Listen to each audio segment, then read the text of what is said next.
Bon, on me dit dans l'oreillette que l'enregistrement est lancé. On n'a pas pu le faire nous-mêmes, donc c'est pas très grave. On attend encore une minute? Oui, ça marche.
Bien. On va démarrer. Tout le monde, tous les intervenants sont connectés, tout va bien. Bienvenue à notre session de webinaire B2Field organisée dans le cadre de la deuxième journée totalement digitale de Transfo Digital Day. Donc, un événement qui a réuni plus de 180 personnes hier à la Cité de l'économie et des métiers de demain à Montpellier. B2Field, c'est la 4e édition. On l'a couplé cette année avec Transfo Digital Day, mais B2Field, c'est avant tout les rendez-vous B2B des acteurs des solutions numériques pour l'agriculture, étendus cette année à l'agroalimentaire. Donc, B2Feed était organisé depuis 2017 par l'agence ADOC et par Agri-Sud-Ouest Innovation. Et l'agence ADOC, c'est, comme vous le savez certainement, l'agence de développement économique de la région Occitanie, qui rassemble plus de 180 collaborateurs sur différents types de métiers et différents types de besoins d'entreprise, croissance, innovation, export, haut de bilan, et répartis sur tous les départements, sur les principales métropoles de la région, mais également dans les maisons de la région à l'international. Moi, je suis Anne Portal, chargée de mission innovation à l'agence ADOC et basée à Montpellier. Et je passe la main à mes collègues d'Agri-Sud-Ouest. Oui, merci Anne. Alors du coup, je suis Emma Egea, chargée de projet européen à Agri-Sud-Ouest Innovation, le pôle de compétitivité qui est également représenté par Nicolas Nguyenté, donc présent à ce webinaire. Et nous, on est du coup un pôle de compétitivité basé en Occitanie et Nouvelle-Aquitaine. Et nous accompagnons des entreprises avec des projets innovants dans les filières agri et agro. Alors pour ce webinaire, on va parler donc traçabilité et RSE dans les secteurs agri et agro avec 2 entreprises. Donc on a Muse Partner avec Nicolas Lambert et Xavier et Food Pilot ou Pilot avec Frédéric Voll. C'est à toi Nicolas. Ok, bonjour à tous et à toutes. Merci à Agri-Sud-Ouest et ADOC de nous avoir proposé d'animer ce webinaire. Pour me présenter rapidement, donc moi je suis Nicolas Lambert, associé du cabinet Muse Partners et donc accompagné finalement de Xavier Brucker, également associé. Et donc on va dérouler ça en 2 parties. Une première partie, côté news, on va quelque part introduire le sujet, les enjeux et effleurer des solutions également pour répondre à ces enjeux de RSE, de traçabilité dans le secteur agri-agro. Et ensuite, Frédéric Voll de Food Pilot, effectivement, détaillera une solution outillée pour mettre en œuvre ces solutions.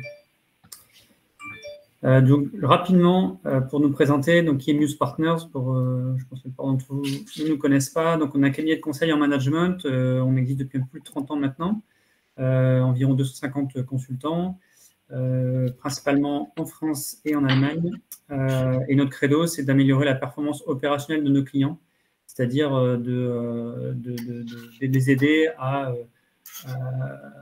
modifier ou mettre en œuvre des organisations, des process, méthodes et outils différents pour améliorer globalement leur performance. Et ça s'appuie sur des offres qui couvrent l'ensemble du cycle de vie, depuis la partie innovation, R&D, en partant par la partie usine et supply chain logistique, et avec des offres plus transversales également. Dans le secteur spécifiquement de l'agri-agro, on est présent, alors historiquement plutôt sur la partie aval, transformation, distribution, sur des sujets plutôt supply chain logistique au départ. Et donc, ça fait maintenant 5-6 ans qu'on se développe, comme vous voyez là, auprès d'industriels de l'agroalimentaire sur les autres dimensions des offres, dont ces sujets RSE, traçabilité de la donnée. Également plus en amont, auprès de la partie du maillon production tel qu'il est mentionné là, et de leur maillon également amont, leurs fournisseurs. Je passe assez vite sur la présentation de Muse, ce n'était pas le but principal.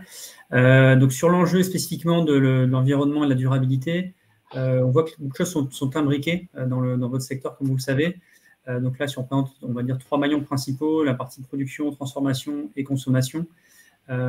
Évidemment, l'ensemble de ces sujets sont imbriqués, et y compris sur le bas de la planche, sur les sujets de type environnementaux, il est peu évident de travailler sur un des maillons de la chaîne sans adresser l'ensemble de la chaîne de valeur, d'où les enjeux de traçabilité qui rapidement arrivent sur la table pour être capable de mesurer ces enjeux environnementaux et d'avoir un impact sur ces enjeux. Donc cet enjeu de traçabilité, du coup, devient de plus en plus fort.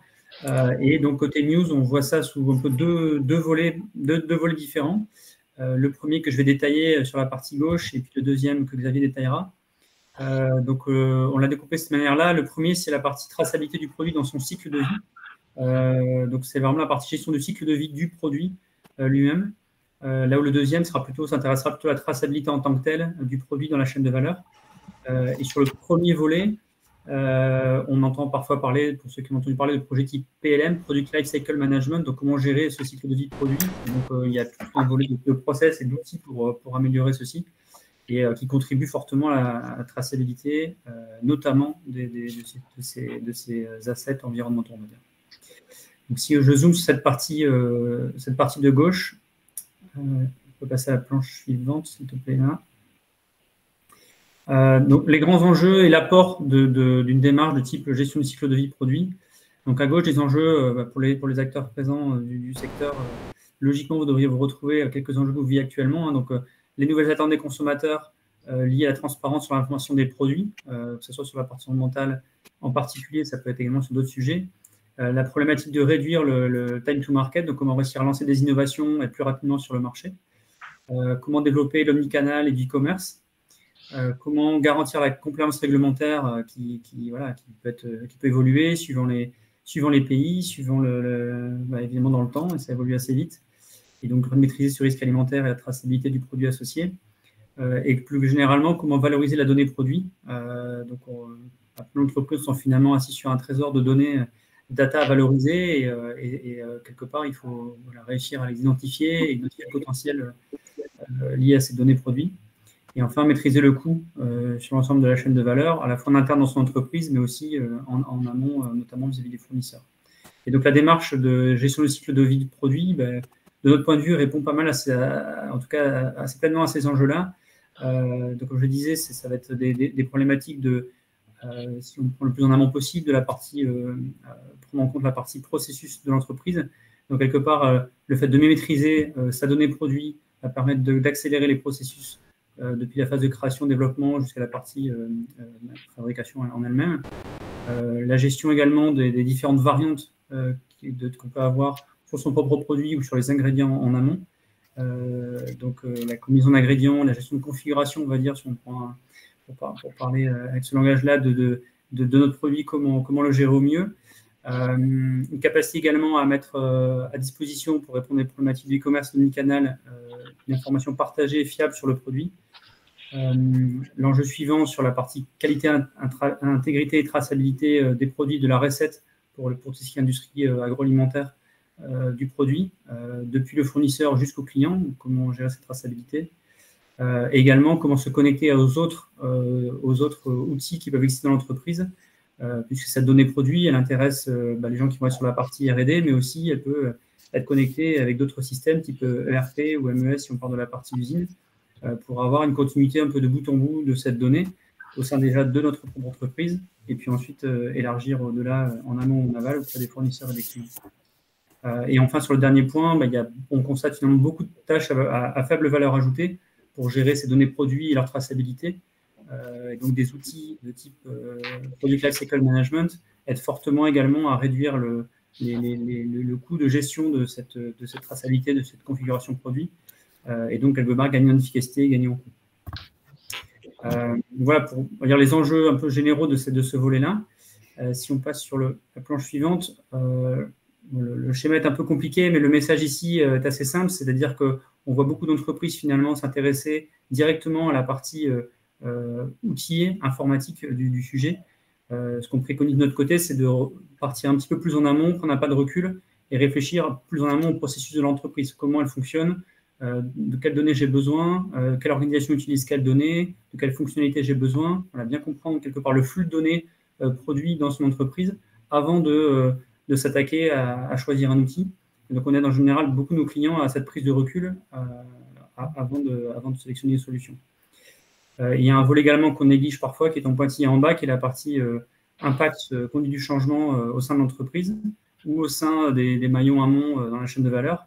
Donc, il y a tout un enjeu, effectivement, d'éducation, de conduite du changement autour de ce sujet qui est très important également à prendre en compte. Pour terminer, 2 exemples sur cette partie-là. Donc, c'est des clients avec qui on a travaillé de notre côté. Donc, un exemple chez Solina, notre nutrition et santé. Dans les 2 cas, on est parti d'une problématique très orientée R&D au départ, comment améliorer la gestion de la donnée de mes produits au sein de la R&D. Et donc, on est parti sur des solutions en termes de mise en œuvre, comme je disais, qui sont parties des process de l'entreprise avant de s'intéresser aux outils. Et on s'est également rendu très rapidement compte qu'il était très difficile de cantonner le sujet à une entité métier chez nos clients, les 2 en question là, et que finalement, la problématique est rapidement beaucoup plus large.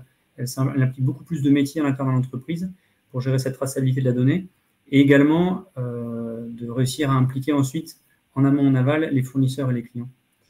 Donc, c'est un peu le message clé qui est là, c'est ce type de démarche, en tout cas, est très intéressante pour mieux connaître son produit, l'attribut du produit, et commencer à mettre le doigt dans des solutions, on va dire, ou commencer à mettre en œuvre des solutions de traçabilité de produits. Et les enjeux, du coup, environnementaux vont pouvoir être gérés au travers de cette traçabilité de produit. Parce que quand on peut tracer l'attribut d'un produit, quel qu'il soit, aussi bien son coût, son prix, etc., on va pouvoir également gérer des données de type impact environnemental. Je laisse la parole à Xavier sur la deuxième partie, deuxième volet du sujet. Tu es en mute, je pense, Xavier. On m'entend là? Oui. Pour la deuxième partie sur la chaîne de valeur, l'idée est de considérer le produit comme étant la conséquence de l'assemblage d'une chaîne d'approvisionnement, une supply chain, et de considérer les différents enjeux de chaque partie de cette supply chain ou de cette chaîne de valeur avec les obligations et les relations que les différentes parties ont entre elles. Une des difficultés qu'on a là-dessus, c'est que alors on peut aller, je crois, sur la planche suivante, les relations ne sont pas forcément explicites entre les différentes parties, puisque à chaque étape, en fait, il y a un contrat entre chaque partie et son successeur, mais il n'y a pas forcément de contrat qui enroule l'ensemble de la supply chain. Et du coup, ça devient assez difficile de pouvoir suivre une traçabilité des produits ou des matières premières de bout en bout, avec des attentes qui sont de plus en plus fréquentes, soit sur le plan réglementaire, soit sur le plan des consommateurs, par exemple sur la qualité des matières premières, sur le caractère d'un certain nombre de cahiers des charges type bio ou autre, ou qualité environnementale ou CO2, d'avoir aussi des assemblages complets du coût de la chaîne de valeur sur le carbone, d'avoir une vision temps réel des problèmes qui sont posés sur la chaîne de valeur en cas de détection a posteriori d'un problème sur une matière première utilisée qui met du temps, par exemple, à être testée. Donc, sur des produits laitiers, on peut lancer des produits dans une chaîne agroalimentaire sans avoir l'ensemble des tests qui sont réalisés au moment où le produit est initié. Donc, de manière générale, on a ce problème de gestion de la continuité des données à travers cette chaîne hétérogène et non connectée. Donc, ça, c'est une difficulté qui ressort de plus en plus avec l'émergence d'un certain nombre de contraintes réglementaires, de besoins aussi consommateurs de comprendre ce qu'il achète, d'où ça vient, et aussi pour les marques de pouvoir valoriser sur le plan marketing les efforts qu'elles font sur la qualité de leur chaîne d'approvisionnement et voilà, donc, et puis la tenue de leur cahier des charges ou de leurs engagements vis-à-vis de leurs clients. Donc, pour ça, en fait, il y a différentes solutions qui sont, donc je pense que parlera aussi un peu après, mais une des solutions qu'on voulait mentionner, c'était la blockchain qui a fait pas mal qui a fait pas mal de bruit dans ce genre de sujet. Il y a pas mal de problématiques qui sont intéressantes avec ce genre de technologie. Il y a beaucoup de solutions qui existent sur le marché qui sont capables d'adresser ce genre de problème, mais l'idée, c'est vraiment de créer ce lien dans la chaîne d'approvisionnement de bout en bout, avec des relations qui ne sont pas forcément explicites entre chacune des parties, d'accélérer une vision orientée data de l'ensemble des échanges qui sont réalisés, des échanges physiques qui sont réalisés, de fiabiliser l'ensemble des données produits qui sont échangées à chaque moment, d'avoir une transparence aussi à la fois des cahiers des charges et de leur tenue au cours de l'accompagnement de cette chaîne de valeur, de gérer une traçabilité explicite et une conformité aussi par rapport à des cahiers des charges réglementaires. Un des aspects aussi qui est souvent intéressant avec ce genre d'approche qui englobe l'ensemble de la chaîne de valeur, c'est de gérer une vision de sécurisation de la chaîne d'approvisionnement parce que chacun des points de la chaîne d'approvisionnement peut avoir une compréhension de l'amont et de l'aval. Et donc, ça permet d'anticiper des effets des problématiques qui peuvent venir des défauts de matière, des matières qui sont, enfin, des fournisseurs qui ne seront pas capables de fournir exactement le volume qui est attendu ou d'autres problèmes liés à la gestion du cycle. C'est un sujet qu'on a abordé avec les différentes solutions dans le monde agroalimentaire. On peut peut-être passer au slide suivant. Sur un aspect un peu différent. Alors, pas forcément avec les blockchains, il n'y a pas que ça comme solution, il y a beaucoup d'autres solutions, mais un autre type de problématique qui se pose, c'est aussi la problématique de la gouvernance des données pour gérer la complexité d'un produit dans une approche multi-pays ou multi-delivery. Donc là, c'est un exemple qu'on avait fait avec Pernod Ricard pour, à partir de produits originaux, pouvoir gérer l'ensemble des éléments de transformation qui pouvaient arriver par la suite, soit sur le packaging, soit sur le produit lui-même, et les sous-versions qui sont à ce moment-là adressables. Donc, c'est tous ces problèmes de suivi de la chaîne, enfin, du produit end-to-end, c'est un sujet qu'il faut vraiment considérer parce que c'est en fait, c'est un besoin de plus en plus fort du marché et des obligations contractuelles.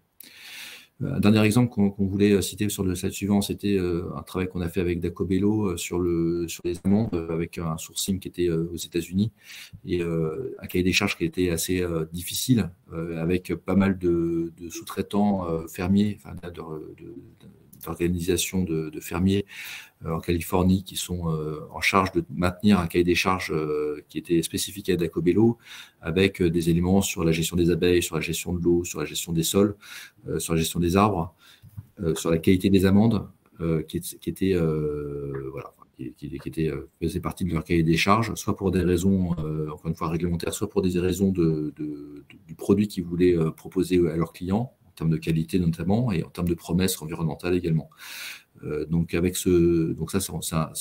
a eu une approche avec une blockchain, on a travaillé avec Connecting Food en l'occurrence, et qui permet à la fois de gérer le cahier des charges au niveau achat et supply chain en amont, enfin en interne, et aussi de proposer aux clients une vision de une compréhension aussi explicite que possible avec des preuves sur la tenue de ce cahier des charges et les conditions de la tenue de cahier des charges pour que le consommateur comprenne mieux ce qui se passe derrière quand il achète un paquet d'amandes et puisse avoir ce lien avec avec l'étage très amont de son paquet d'amandes, y compris jusqu'au champ.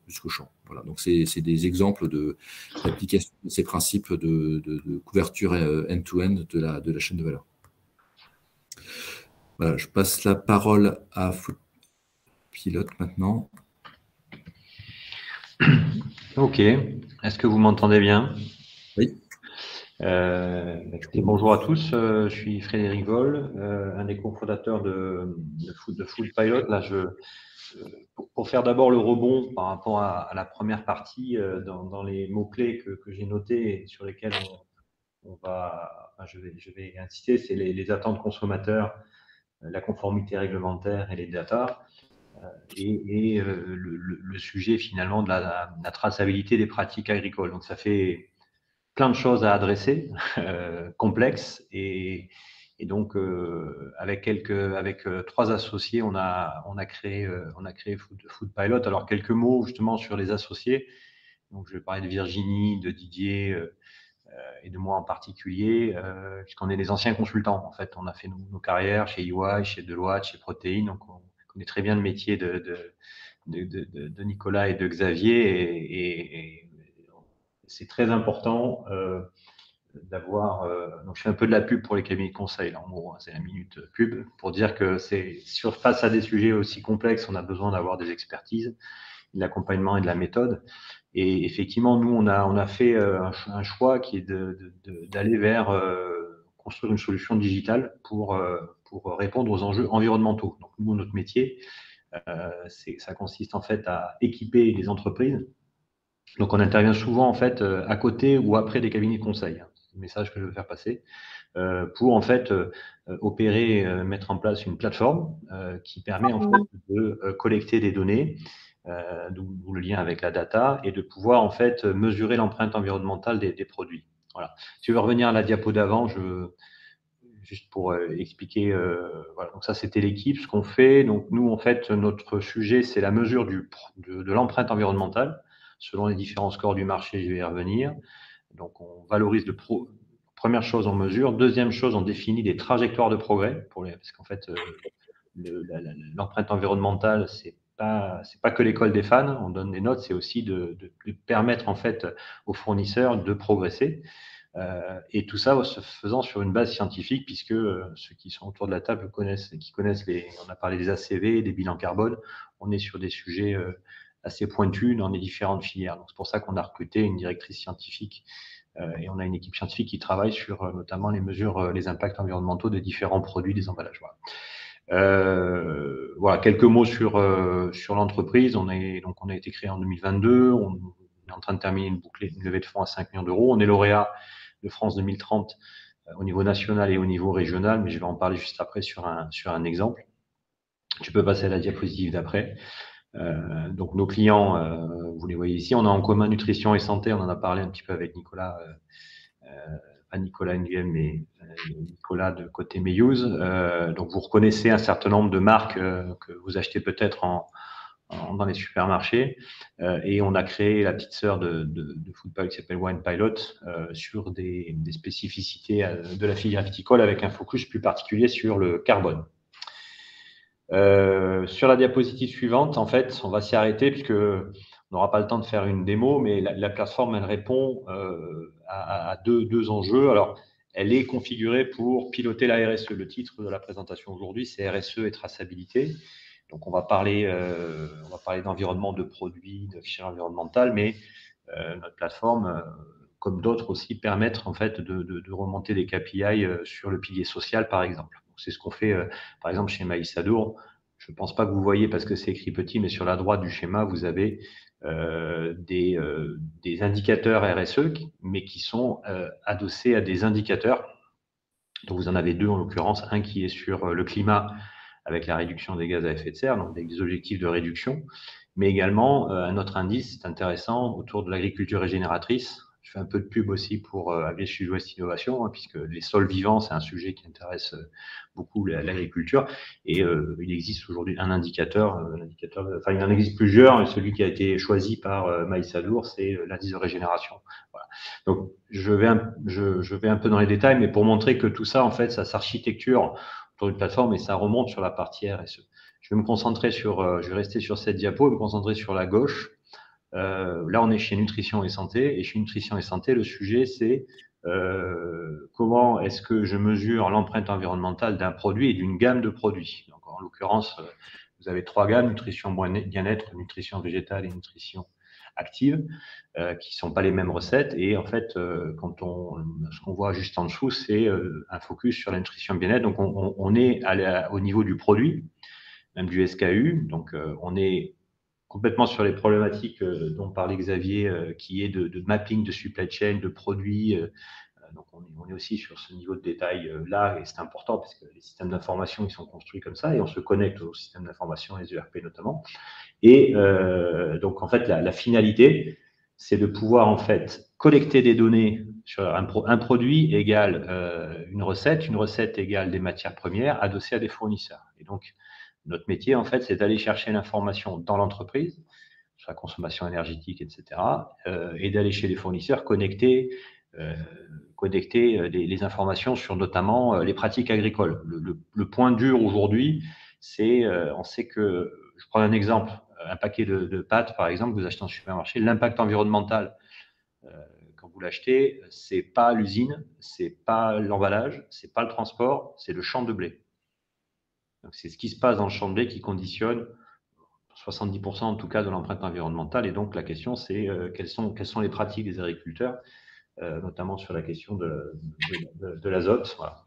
Et donc, la question, c'est comment on mesure ça. Voilà. Donc, je suis un peu long, mais pour montrer que notre métier, c'est d'architecturer en fait toute cette information, de pouvoir en fait la mettre à disposition des entreprises et de l'ensemble des maillons de la chaîne, d'organiser aussi le consentement à la gestion des données. On travaille avec AgData, par exemple, sur le consentement et l'identité numérique, pour arriver finalement à un tableau de bord qui permet aux entreprises et les différentes parties prenantes de l'entreprise de piloter le programme environnemental. Donc ici, on est sur un persona RSE, mais il peut y avoir un persona achat, par exemple, qui lui aura un tableau de bord et il aura dans sa stratégie achat demain un indicateur sur l'impact environnemental. Donc, c'est pas un outil, c'est un outil et c'est une démarche globalement, et nous, on n'est que la traduction en termes d'outils, d'une démarche qui se veut transversale entre les différentes entreprises. Voilà pour ce qu'on fait. On va insister sur 2 points. Comme mes collègues de Mayuse ont 2 points, 2 focales intéressantes qui font l'écho avec la présentation sur la gestion du cycle de vie produit. Vous parlez des QSS et de niveau 2, et ensuite on parlera de la traçabilité en chaîne de valeur, où là on a pris un exemple dans la filière viticole avec l'idée de faire progresser des fournisseurs dans un lien. C'est pas une blockchain, mais c'est quelque chose qui est différent. Enfin, vous verrez. Sur le premier point, voilà, pour vous dire en fait, parce qu'on parle d'ACV, dans cette diapo, vous avez pas mal de choses. Là, quand vous regardez en haut à gauche, vous avez d'un côté, quand on parle d'empreinte environnementale, il y a les 2 bulles, elles disent la réalité aujourd'hui, c'est que soit vous allez sur des bases de référence, je suis un fabricant de steak haché, je vais sur la base Agribalise et j'ai l'empreinte moyenne du steak haché. OK. Ah, mais moi, j'ai mis en place des pratiques. Si on a assez la donnée moyenne. Deuxième chose, je veux avoir l'empreinte environnementale précise, donc je fais une ACV. Et une ACV, en fait, c'est une démarche complète, globale, qui est faite par des consultants. Et la difficulté, c'est que on a pris l'exemple d'une entreprise comme Andros, par exemple, en prenant une moyenne, une ACV à 10 000 euros, 15 000 produits, ça fait 150 millions d'ACV. Donc, c'est un peu caricatural, mais aucune entreprise ne fera des ACV sur tous les produits. Parce qu'à un moment donné, on ne peut pas massifier. Donc, ce qu'on a porté dans le cadre de l'expérimentation sur la filière environnementale depuis 2 ans et demi, c'est un système de données dites semi-spécifiques. Ce qu'on porte, et c'est une innovation qui est récompensée par France 2030, c'est pour ça qu'on est lauréat, c'est de dire, en fait, on cherche à avoir 80% de l'empreinte environnementale et pas 100% comme le fait une ACV. Pourquoi?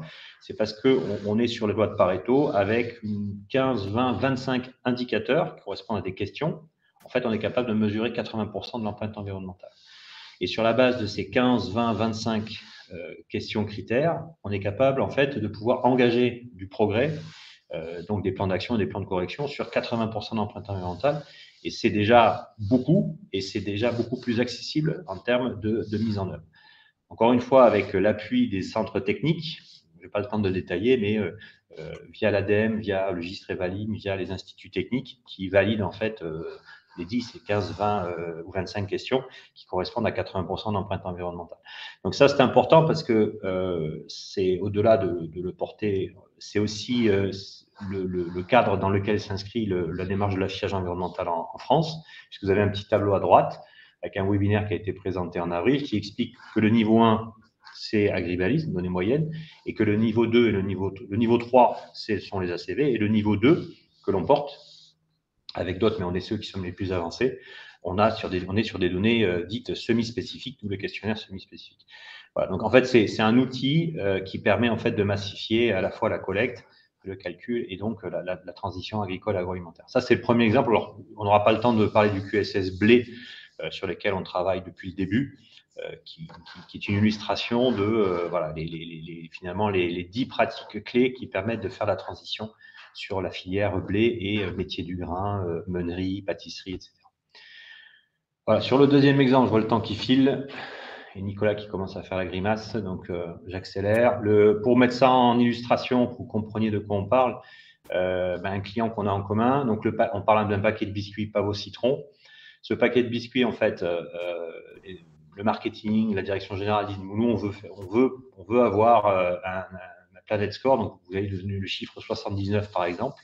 Ce sera sur cette forme-là que sera affiché le futur score environnemental.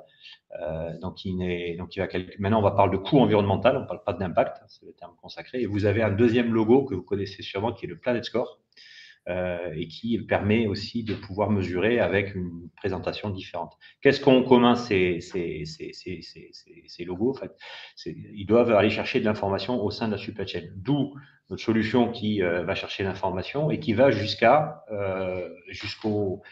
champ.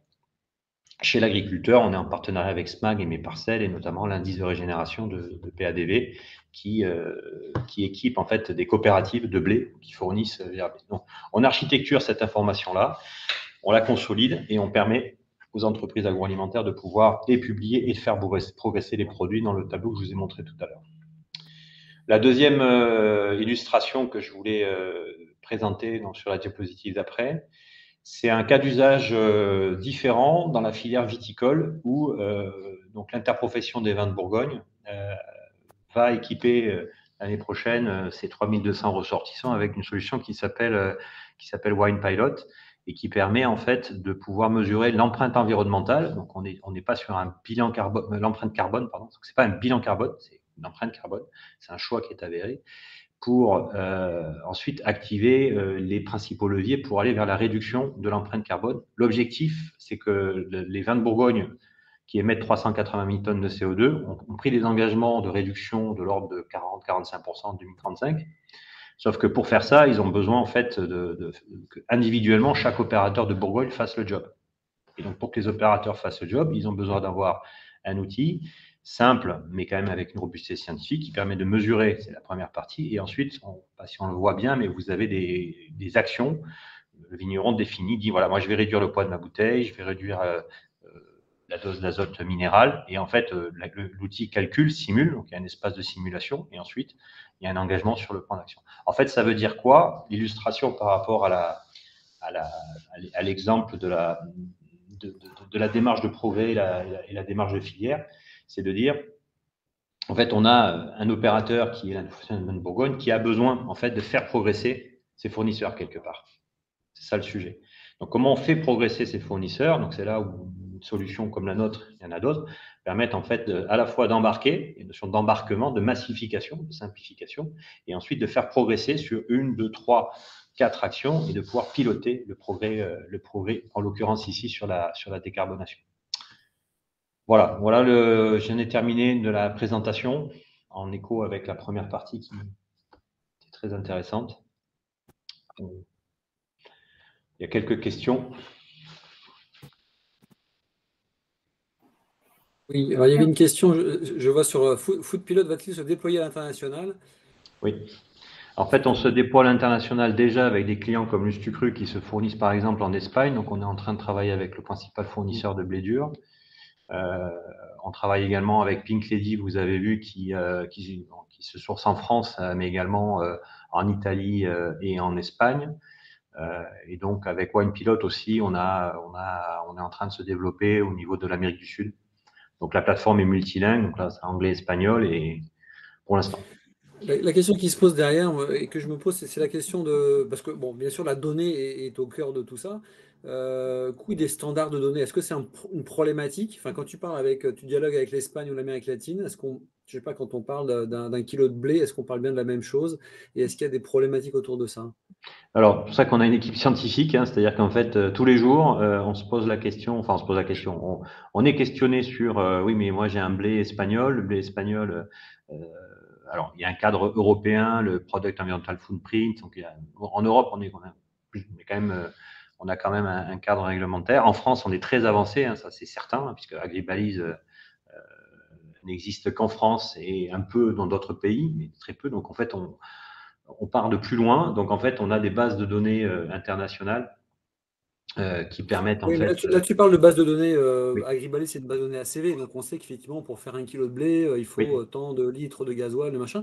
Mais est-ce que quand tu dialogues avec l'Espagne en disant, enfin voilà, quand on parle d'un hectare de blé, est-ce qu'on parle bien de la même chose? Est-ce que c'est bien l'hectare avec les ornières ou est-ce que c'est la surface productive ou des choses comme ça? Est-ce que finalement, on arrive à se comprendre sur une donnée, enfin une donnée. Ah oui, oui. En fait, il y a quand même une normalisation de la donnée qui existe dans le monde agricole, hein, ne serait-ce que par rapport au machinisme. Les farm management systems aujourd'hui sont sur des données. Nous, on est connecté au farm management system avec SMAG et Mes Parcelles, qui eux-mêmes, en fait, quelque part, c'est pas nous qui faisons le boulot de la normalisation de la donnée agricole. En fait, on se connecte sur des systèmes qui l'ont fait. À ma connaissance. Donc, il n'y a pas d'enjeu autour de ça, a priori. On n'a pas eu de souci de mettre en parallèle un sourcing France-Espagne. On sait on connaît les différences par rapport à différentes pratiques. Et en fait, l'important, c'est de pouvoir factualiser finalement les éléments qui sont liés par exemple, à un sourcing X par rapport à un sourcing A par rapport à un sourcing B. D'accord. Moi, j'avais une autre question parce que donc là, on a parlé d'empreinte carbone finalement parce que c'est quand même ce qu'il y a de plus facile à mesurer. Enfin, on arrive à mesurer du carbone de façon, enfin, des émissions de carbone. Comme tu dis, il y a toutes les bases de données Agribalise qui permettent de faire ça. Mais c'est un aspect de l'empreinte environnementale. Il y a de l'eau, il y a de la qualité des sols, il y a de la biodiversité, des choses comme ça. La question, alors je ne suis pas assez expert sur le sujet, mais finalement, là, le parti pris dans les exemples que tu as donnés, c'était sur du carbone, effectivement, et ça permet déjà de travailler, on va dire. Hein. Mais est-ce que finalement, est-ce qu'il y a un manque de données? C'est-à-dire qu'effectivement, on se sent frustré parce qu'il y a plein de choses qu'on ne couvre pas, ou est-ce que finalement, on se contente de ça et finalement, personne ne nous demandera rien? Enfin, c'est une base volontaire, donc on travaille là-dessus. Ça nous permet déjà de travailler, de trouver des axes d'amélioration. Mais est-ce qu'il n'y aura pas quelque part un avocat du diable pour dire, écoutez, vous êtes bien gentils, les cocos, mais vous travaillez que là-dessus, sur les émissions de carbone, sur la fertilisation azotée. Mais regardez, il y a tout ce pan-là que vous n'abordez pas du tout, quoi. Tu vois ?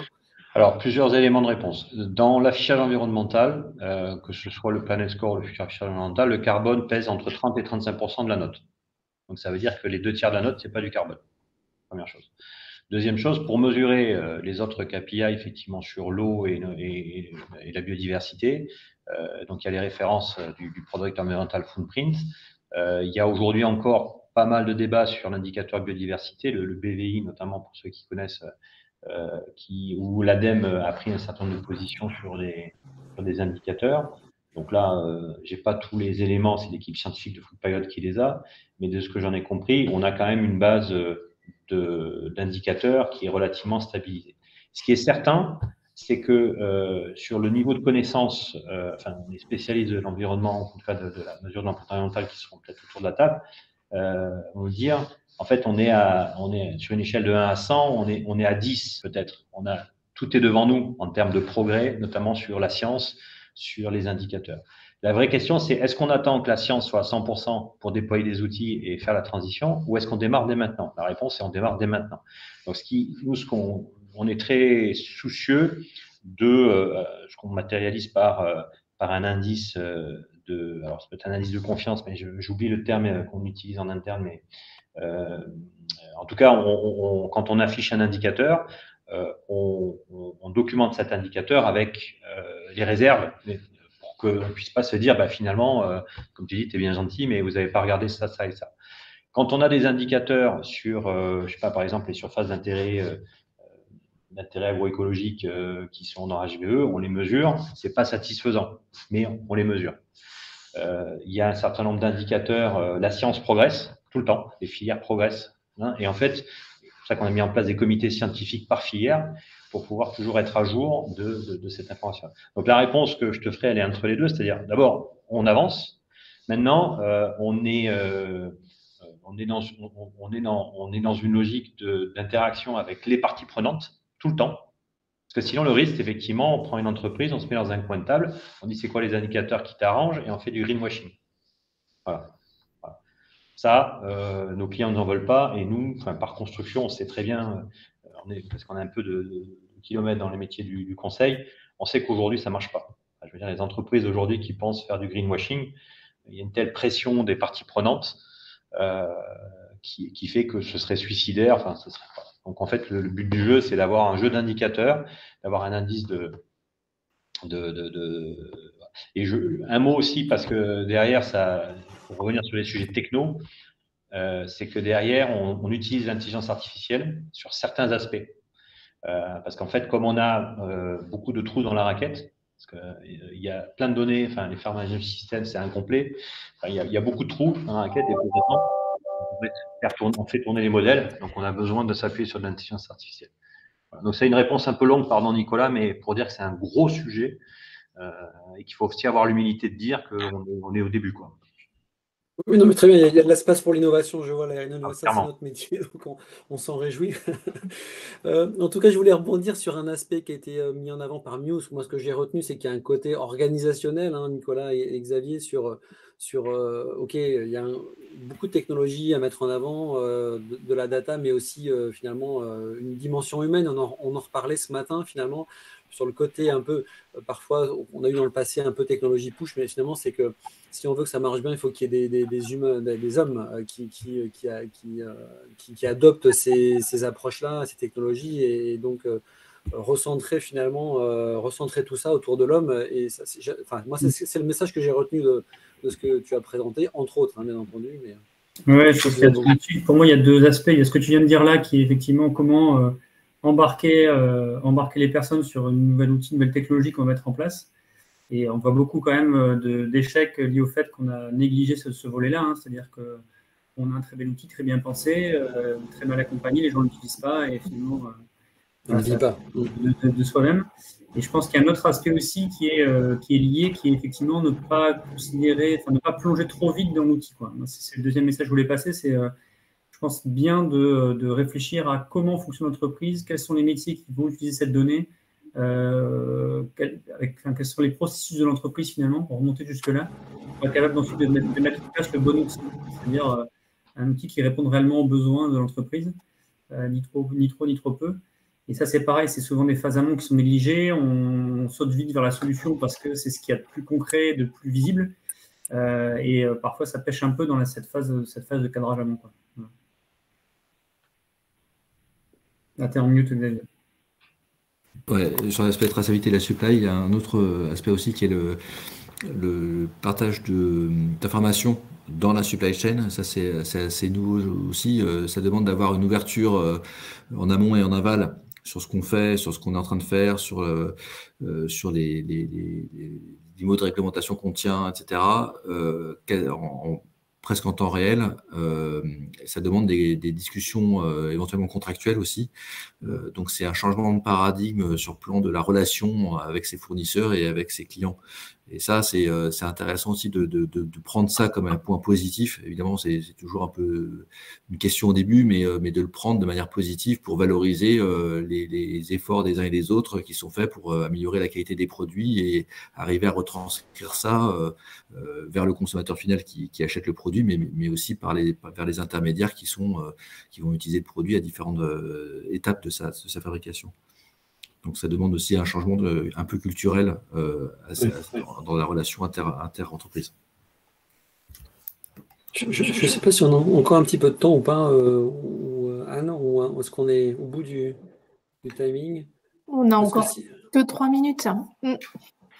Moi, j'ai un peu une question, parce qu'on fait tout ça dans le cadre d'Occitania, et vous l'avez compris, il y a une dimension techno autour de l'IA, donc on s'interroge sur l'IA, finalement, qu'est-ce que ça représente pour nous, notamment dans le secteur agri-agro. Donc, je vous donne la parole à tous les deux. Enfin, l'IA, pour vous, ça représente quoi aujourd'hui, de façon concrète? Comment vous l'utilisez? Alors, les perspectives, oui, on peut faire plein de choses avec l'IA, mais de façon assez pragmatique, comment vous voyez l'utilisation de l'IA dans vos métiers respectifs, là? Je peux témoigner de ce qu'on est en train de faire avec un laboratoire privé là, en intelligence artificielle. En fait, donc vous avez compris, nous on va chercher un jeu de données relativement, je dirais, peu de questions, mais il faut quand même poser des questions, il faut quand même répondre aux questions. Et à travers les questionnaires semi-spécifiques, on a développé un autre canal d'acquisition de données beaucoup plus massal, avec beaucoup plus d'infos, puisqu'on est lauréat de France 2030 Occitanie avec ça, au niveau de la compta des entreprises. Donc, en fait, on va se connecter à la comptabilité des entreprises. Donc, on va avoir énormément de données, donc c'est génial, mais énormément d'erreurs. En tout cas, erreurs souvent dans la compta, parce que par rapport à l'affichage environnemental, donc beaucoup de correctifs. Et donc, on fait bosser ce laboratoire sur des jeux de données très importants, sur de la base compta, avec comme objectif d'avoir, et on a fait des tests qui étaient plutôt intéressants pour traduire une facture d'énergie en consommation énergétique, on retraduit en facteur d'émission en matière première et avec la dématérialisation des factures. Donc, beaucoup de données, beaucoup d'enjeux, beaucoup de spécifications pour pouvoir corriger et ajuster. Et c'est effectivement là-dessus qu'on les fait bosser particulièrement parce que là, l'intelligence artificielle nous permet d'aller beaucoup plus vite et la masse d'informations est telle qu'on a besoin voilà une illustration de ce qu'on fait avec l'intelligence artificielle sur des jeux de données. Pour traquer des erreurs ou pour gérer cette masse de données? Les deux. Les deux. En fait, on a plusieurs, je ne vais pas rentrer en détail, on a plusieurs lots. Il y a un lot sur la caractérisation des données et ensuite il y a un jeu sur la correction des données manquantes, puisque la finalité, c'est toujours d'arriver à un calcul. Pour voir avec un degré d'erreur, on essaie de diminuer de plus en plus. Voilà. Ça, c'est très complexe. Oui, moi je peux donner un peu dans le même dans cet ordre d'idée, il y a aussi ce qu'on fait sur la partie notamment de gestion du produit, c'est compléter des données manquantes. Alors soit pour des raisons environnementales, pour faire des bilans CO2 à peu près corrects, alors qu'on n'a pas de données, on essaie de les extrapoler à partir de données existantes ou de données similaires. Et aussi dans le cadre de données produits de type lifecycle management, le cycle de vie produit qu'a expliqué Nicolas, on est amené parfois à compléter les données par